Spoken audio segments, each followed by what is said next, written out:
Magandang hapon, mga kababayan.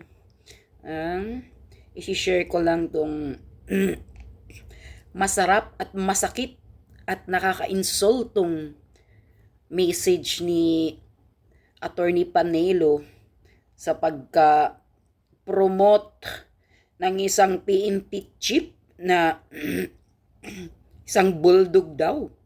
Bulldog kasi abusado na-promote naging PNP chief sa mga ginagawa niyang pang-aabuso tulad sa ginagawa niya sa QGC, ginagawa niya kay PRRD na parang hari, parang siya na ang batas.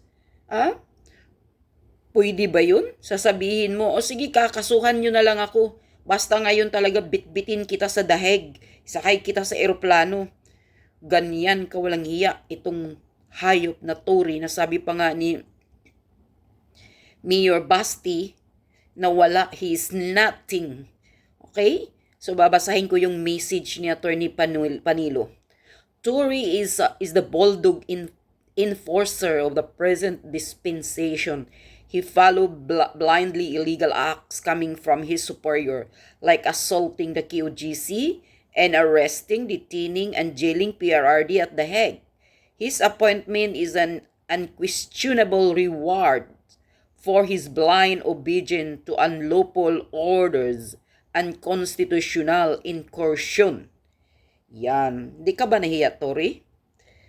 Yung pagka-promote mo ngayon na ikaw ang PNP chief, maraming masamang negative na komento sa'yo. Nakakahiya. Yung pamilya ni Tori, asawa mo, mga anak mo, proud ba kayo sa ama ninyo na nagiging PNP chief? Yan ang tanong ko sa iyo. Ikaw, Mrs. ni Tori at mga anak, proud ba kayo sa ama ninyo na nagiging PNP chief? Na ang tingin ng mga tao ay isang abusado? Reward kaya nagiging PNP chief? Reward sa kanyang ginagawang pang-aabuso? Diyos ko po. Titingnan natin kung maka-retired ba si Tori. Sa dami sigurong kaso na may sampa sa kanya, lalo na yung ginagawa niya sa QGC. Sabi pa nga ni Basti, he act like a criminal.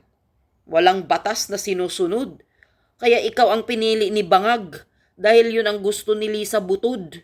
Na walang sinusunod na batas. Diyos ko po, nakakahiya ka, Tori. Walang proud sa'yo na mga Pilipino na na-promote ka na naging PNP chief ka. Wala, nakakahiya ka sa amin. We don't admit na ikaw ang PNP chief namin. Dahil ang promotion mo, ang kinatatayuan mo ngayon ay walang credit. Puro kasamaan, puro negative ang mga komento sa'yo. Yan lang. Babo.